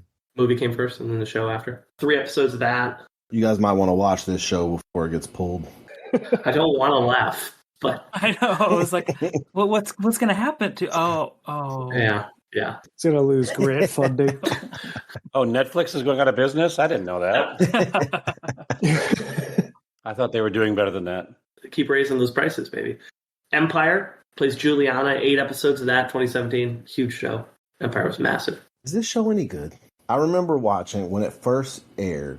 I watched the first episode and was like, nah, I'm good. I'm not a huge fan of the showrunner. It's another Terrence Howard experience. I know people really like it. It was like one of those shows that every week people were talking about. Yeah. She did 30 episodes of NCIS LA. Back to the cop side, huh? I don't think she'd be good in this. I don't disagree with you. I haven't seen it, but I feel like the types of characters she's playing usually have more nuance to them. Mm-hmm. And you don't really get that, I feel like, with a lot of these characters. It's just like, it's investigative drama. Uh-huh. She plays Executive Assistant Director Shay Mosley, whatever the hell that means. So, 47 Meters Down, Uncaged. She plays a mom who doesn't get eaten by a shark in 2019, and that's very disappointing. She's in this movie for seconds. Yeah. It might be the amount of time she's in Keanu. She's in it so little that I didn't rewatch it. This is the first movie I watched in prep, Aubrey, because I was like, shark movie? I'm down. Let's go. Aubrey will be proud. I'm glad you watched it, though. So let's do this. Kyle brought it up, so it's his fault. It's an interesting premise, and they set it up well. Mm-hmm. So I was really into this movie. And then it kind of goes off the rails. It does. There's not many shark movies I dislike. So I don't dislike it. If you're in it for Nia Long, first of all, what? And second of all, she's not in it very much. It's not as fun as it should be. 47 Meters Down takes itself very seriously also, which made sense, though. Mm-hmm. This one makes less sense to take seriously. Isn't there like a glass bottom boat sequence at the end of this movie? I haven't seen it in a long time. The two of them get out, finally, and they pull up on a boat, and they're throwing chum in the water. So, like, just as you think these two girls finally escape, Love that. they're throwing chum out in the water for all these tourists, and these two women are, like, on the other side. I loved that. Like, real sharks are about to come destroy them now. It's not even those, like, behemoths underground. Yeah. Mm-hmm. The Banker plays Eunice alongside Anthony Mackie. Interesting story, but again, I don't think one that you necessarily go for Nia Long. Tells a very real story about Black folks not being disenfranchised by banking institutions, redlining, and them not able to get loans, and how these guys game the system. I think it said at the end they owned up to 170 properties at one point before the Tower of Cards came falling down on top of them. I can't bring myself to watch this movie. Is it good? 6 out of 10. Yeah. Okay. I don't know. I'm sure you guys are like this too. There's just movies where you're like, I should like this movie, but you just can't press play on it. And you're just like, I don't know. It happens to me all the time. Today's not the day. Mm-hmm. I've been doing that with The Banker since it released. So I'm waiting for someone to really sell me that I need to watch it. I don't think anybody's going to come up and tell you it's transformative, but I don't think you're going to see anybody tell you it's terrible either. Aubrey, when that happens, the only way I will give in to see a movie is if it's fully sold to me by multiple people. Because like in my head, if I wrote off, it's like, that movie looks like it's going to be stupid. I need like 5 people to tell me it's incredible before I'm like, all right, maybe I'll watch it 5 years from now. And I've been proven wrong before. It's just always because I write them off immediately. Mm-hmm. No, I'm similar on this. All right, let's go to You People 2023. Aubrey, it sounds like you queued this thing up. I will not bury the lead here. I don't hate this movie. Same. I don't want to say I wanted to. I thought I would. I was convinced I would. And I did for about, I don't know, an hour. I did not like this movie. It comes together in a way that is a lot more earnest than it presents. It's just a complicated movie. It deals a lot in the cliches that you referenced when we talked about it. It's also selling things to me. They don't work. I have the utmost respect for Eddie Murphy. He is a full and complete legend, and I will never tell him how to do his job. But there's not much in his career that lends me to believe with any real intrigue that he would be that militant. And so, you know, for him to wear a hoodie that said Fred Hampton was murdered in a regular coffee shop It's just not the energy Eddie Murphy has ever given me. That's the first scene. That's how you're introduced to his character, too. The movie doesn't support it. And the bigger issue that I had with the movie as a whole was Jonah Hill. I experienced this when mid-90s came out, and he went on that press run. The skateboarding movie. Hey, guys, I know hip-hop. That was basically the press run, was just hearing him talk about hip-hop for 2 or 3 weeks. It was very frustrating, and it got very annoying. And this movie is that, where it's just like, every black person has a white dude who's like, is actually, you know, from the neighborhood and does the things. We all know one. Thought about him all throughout this movie. He didn't act anything like Jonah Hill's character acted. He didn't create a podcast about black culture. He didn't do that. Which is crazy. But also the behavior of the podcast in itself is crazy. Like Sam J just sitting there chastising him over and over again. Who wants to hear that podcast? But it's just all odd. And that character kind of summarizes what my issues are. It's someone trying really hard to prove that they're not the problem. And it's just off-putting. And there's not nearly enough Nia Long. Shouldn't have a ton of screen time. Which is weird, but it lands in a place that's significantly more earnest than you would ever think that it would get to. Like, you have to understand a lot more than this movie will tell you for me to recommend it to you. Yeah, her and David Duchovny's characters as the other parent. If you stack the most important characters in that movie, they're like 10 and 11, 11 and 12. Hell, even Mike Epps, you can make a case, is more important for the larger story there. He helps make the movie work. David Duchovny at least had a bit. Yeah, David Duchovny was really funny. And then the SKIMS ad campaign of 2024. Yeah, at 54 years old, she tried to break the internet by being the cover model in the SKIMS ad campaign. It went wildly viral. Looking at it now. Hold on. I figured some people did because it got awfully quiet. Very impressive. Ime Udoka was so fucking stupid. What an idiot. Oh. God. It should really be considered when he goes to try to get new jobs. Like, you're a head coach. Your decision-making is poor. Poor decision-making. I would say, all right, man, look, I want you to have this job, but you need to answer this question correctly. What the fuck? Yeah, it better be a good one. Case, we've reached the mountaintop, my friend. What do we got for top performances? There's not a great list. There's a lot of lists that are like based on Rotten Tomatoes or based on IMDb or whatever. So I did find a list from the very reputable Foxy 99 FM in North Carolina. Mm-hmm. A local list. Yeah, and they put far more work into their list than anybody else I could find, and it's titled Nia Long, 8 Best Acting Roles Ranked. Involves TV and movies. If there's any series involved, they're listed as 1. Just your description of it makes me trust this list, because anyone who is that big of a fan and puts that much time into this list is like, all right, let's hear him out. I want to hear. Yeah. Fresh Prince. Fresh Prince comes in at number 3, Aubrey. Boys in the Hood. Boys in the Hood comes in at number 7. Love Jones. Ooh. Love Jones, and that is the reason why I picked this list, comes in at number 1. Friday. Friday is number 8. Just snuck on there. A little low. Best Man. The Best Man series, Kyle, you're killing it, comes in at number 2. Well, he has a subscription to Foxy 99. That's the... Yeah. Right. He's a regular contributor to the he calls in all the time. Kyle up in Chicago here. So we're missing 4, 5, and 6. Soul Food? Good call. Soul Food comes in at number 5. God, is Big Mama's House on there? I was going to ask it. What number is Big Mama's House? Big Mama's House film series comes in at number 4. Great list. And this list lost a lot of credibility. Great list. Great list. Unfortunately, every list I found had Big Mama's House on it. And some of them had it higher than Love Jones, so I didn't want to include that. Basically made $500 million at the box office worldwide. Yeah.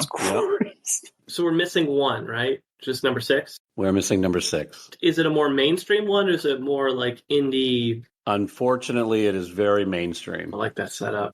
Are we there yet? Are we there yet is number 6. Ah, they lost all credibility. Oh, wow.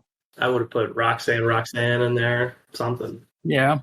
Now I've got to unsubscribe to Foxy99 when I just subscribe. How do I get my money back? All right, thanks, guys. All right, let's get into the Munson Meter. What we do, we rate every actor on a scale of 0 to 100. It can be based on a variety of factors that could include longevity, project choice, pop culture impact, acting range, awards footprint, other talents, personal life, comedic chops, box office success, and anything else that matters to us as Munsons. This time, we will start with Aubrey. So as said often during this portion of the show, this one is tricky. And I find this to be especially difficult because she is just a mainstay in my life. I legitimately thought about this yesterday. I don't know of a time that I can remember where Nia Long wasn't someone I knew and like saw on a relatively regular basis. Like I saw all those Fresh Prince episodes. I saw a lot of the TV stuff she did. I watched all these movies that she did early in her career. She's such a huge, important part of what I know about movies, while also being someone that I'm not sure how good of an actor they actually are. She is an icon in the way that word should be used. She is a legitimate person that formulated culture. But I look at all of these movies and I go, when was she the best person in the movie? I don't know if I ever can point to one time when she was the best person in the movie. When was she doing something that I felt was like far and away outside of what she was being asked to do? I don't really see that. She's in a range of movies, but I'm not 100% sure she can do a range of things. She's in comedies, but I don't know how funny she is. Yeah. She does high drama well, which is a thing. I would prefer her to be a little bit more understated. I just think she is a good, solid actor. And she also has this insane charisma that makes her incredibly entertaining and engaging. And so that's a hard thing to also rate. But for me, it puts her on the lower side, which is something that I feel like I'm going to be explaining for the rest of my life. So I will put her at, I can't pull the trigger on this. I'm hearing inner turmoil.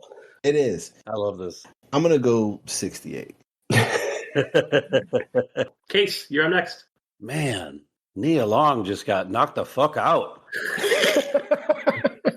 Okay, so I like you taking the time to set that up. I really like you doing it. Young man. This is the least that I've liked you for as long as I've known you, Kate. On her score, I'm incredibly susceptible to recency bias and box office performance, especially when I'm surprised. And so I was so just blown away by how much better her box office numbers looked than I anticipated. And it helped me really shape kind of how I was looking at her career coming into this conversation. And then the last movie I watched was Baadasssss, and I just thought she was terrific in a terrific movie. Probably score her higher than I should. I really enjoyed our conversation about her tonight. And coming into it, I was probably more susceptible to have a better score because of those two factors. But I think she's a both cultural and pop cultural icon and important in both of those areas. And I've really enjoyed this conversation and learning more about her career. And I'm going to give her, let's go with an 88. I am blown away by both scores I've heard so far. All right, she's averaging 78 right now, Ed. So as our guest Munson, you're up. I'm so happy I didn't go first.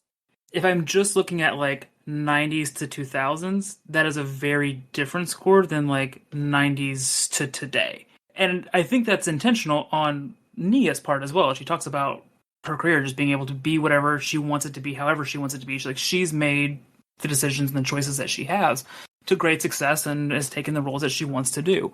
For me, she kind of falls into that, like a house's foundation, right? If you've never had a problem with it, if you've never had to like pay attention to it, you don't ever think that it's there or whatever. Yeah. But when you go in like with Nia and you look at her career and you actually look and pull this apart and doing a lot of like the film research, her life, her story, like you start to understand and appreciate so much more that she's been in and what she has done and what she has impacted. So it's just really interesting. So for me, it was a little bit lower as well, kind of on the scale, kind of just because she can fit into the background where I don't know if she deserves to be there, if she wants to be there. But for me, I was coming in at like 75-ish. I am so sorry for my score. Oh my God. I'm such a dick. Nia's at this really interesting cross-section of pop culture, talent, Hollywood preventing her from taking on certain roles, her trying to cross over into other types of entertainment spaces, and just what I look for, right? Like if you look at purely at what I look at, every actor, regardless who you are, she doesn't have the theater background that I love. She's not very funny. She's not funny in comedic roles. She can be in funny films, but it's never her cracking the jokes and telling the jokes or creating funny spaces. She's obviously can do dramatic work really well. Mm-hmm. She can be a very good actor. But if I look at her films over the years, I see like iconic roles and iconic films, but there's not a ton of them. And she's in a lot of aggressively bad and hokey films as well, like The Big Mama's World and stuff like that. That's, are we there yet? Are we done yet? Big Mama's House. You're like, I can't really take you too seriously when you take on these types of roles. So I'm conflicted because she doesn't really have an awards footprint. She hasn't won any major awards over the years. I usually value that, but I also recognize Hollywood wouldn't let her get to those levels. And I recognize she's a working mom. I recognize she's got to do what she's got to do to make sure she can do TV and take the roles. But what's the cross-section of being in somebody who is constantly referenced in rap music and pop culture versus just like purely acting skills and then getting the awards and recognition along the way to show it? It's hard. I got to be consistent because I said it with Robert Forster and I said it with everybody else. Anybody who's willing to go nude on screen, mad props. She's shown that multiple times in her career. She has no problem doing that. So shout out to Nia on that front. You know, I got to ride in solidarity with Aubrey here. I'm going to give her 67. I think her talent's there, but I don't think she's had enough opportunities to show it. And she's spent a lot of her career playing a side character in films where other people were really the focus. James, round us out. Oh man, I'm so happy I went last. She's giving us classics, right? Boys in the Hood, Friday. You know, she graced TV with Fresh Prince. There's a chokehold on pop culture in like a 6-year span where she is imprinted on the mind of the creative minds from that era to the point where her pop culture impact has stretched from that span 3 decades. And I give the majority of my score to her pop culture impact.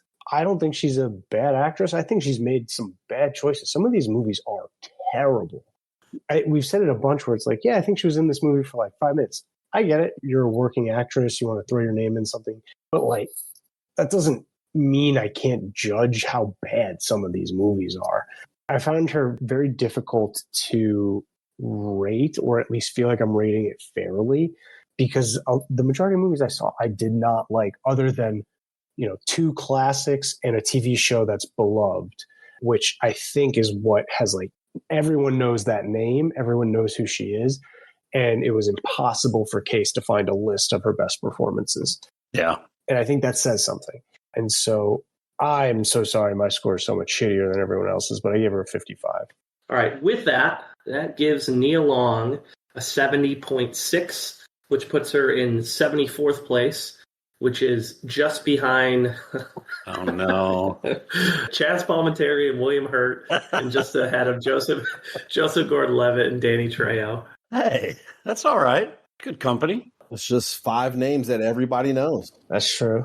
That's right. And one of them was the first one we ever did. So, who knows how accurate that score is. All right. Aubrey, what you got coming?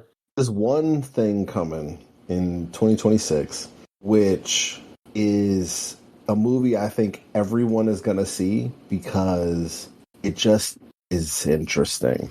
All the ways that a movie like this can be interesting. But it's a Michael Jackson biopic called Michael. Yeah. With Miles Teller, Coleman Domingo, Cat Graham, Derek Luke making his triumphant return to acting, I assume, because I haven't seen him in like 2 decades. Lorenz Tate. All kinds of people are in this. She plays Michael Jackson's mom. Yeah. I've known about for a long time, and I try not to think about because I don't know what this movie's going to be. I like the cast that it has. Mm-hmm. It really depends on how this movie tells this story, because this is a story that people are even split on how to feel about it to this day. Uh-huh. It depends where they end the story. I mean, Coleman Domingo as Joe Jackson, I bet he's going to crush that role. Oh, yeah. Yep. Oh, she's going to be doing a work with Lorenz Tate again. And it's a Lionsgate movie, so there's going to be some money behind it. The question is, are we going to get a Rocket Man version or Bohemian Rhapsody version? Right. Yeah. I don't know what to think about it. I don't even know what I want. Because I think you can just make a really good movie where the movie is about the greatest pop star to ever live. But, like, how do you do that? Mm-hmm. No, it'd have to be like a mini series. It's got to be like 4 episodes. Let's tell the whole story, because there's no way you fit it into an hour and 45 minutes. This is ambitious. I could see her doing well in that role as a mom. She's played that role a ton the last decade. She's a good hire for that. All right, next episode is landing on October 30th. It is our annual Halloween horror episode, or as we call it, Case Gets Disappointed that Bruce Campbell wasn't selected again. Was that a misdirection? I don't know. That's true. Well, normally I would say, Bruce Campbell's my guy, but being that we lost Tony Todd. Oh, yeah. I would love to do a Tony Todd. All right, so Stephanie Malone's coming back, and she comes every year for a Halloween episode. She's done Jamie Lee Curtis, Neve Campbell, Max von Sydow, and Doug Jones. Again, she didn't pick those. The wheel selected those 4, and so we've got 5 on the wheel. Brad Dourif, Lance Henriksen, Sarah Michelle Gellar, Tony Todd, and Bruce Campbell. What do we like or dislike from that list? Barely know these people. What do I know Brad Dourif from? Chucky. Brad Dourif is the voice of Chucky. Oh, hell yeah. Well, I like those. They're stupid, but they're fun. Yep. And Fanta does have the Chucky punch out right now, so that's exciting. Very important. Yep. Lance Henriksen's from like the Alien verse. Yeah. He's in a lot of like crappier horror movies too, but Alien's this big one. What do I know him from? I know him from Terminator. Terminator, you probably know him from Daredevil. Near Dark is pretty good too. Yeah. I mean, Sarah Michelle Gellar, we know that's Buffy. Yeah, classic. Her and Freddie Prinze, that long-lasting relationship, those two. I think they're hilarious together.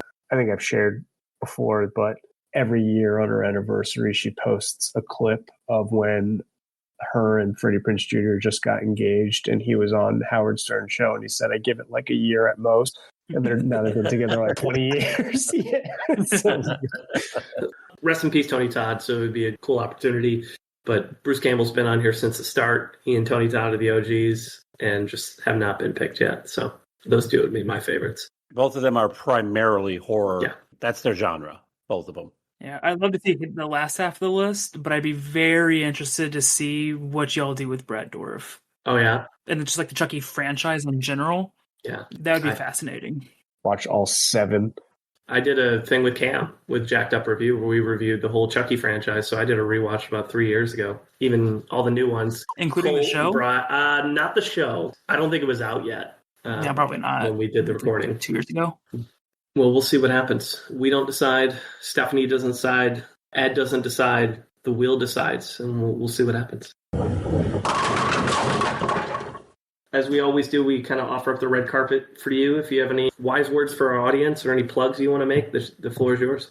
No wise words, really. Go out there, be kind, follow your passion, put some good in the world. To plug anything, there's a great book that I've been reading lately. It's called The People's Project. It came out earlier in September. It's a collection of poems, essays, people that are kind of just lighting the way for where we find ourselves in history and in this time to find the light to fight back with. So if you're looking for something to kind of get you right, to get you in the right headspace, highly recommend it.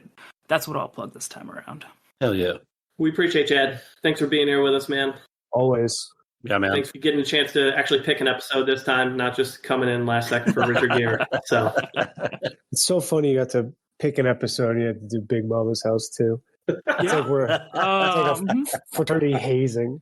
We'll get you a first major role or something fun next time. Maybe not this one, but I live for it.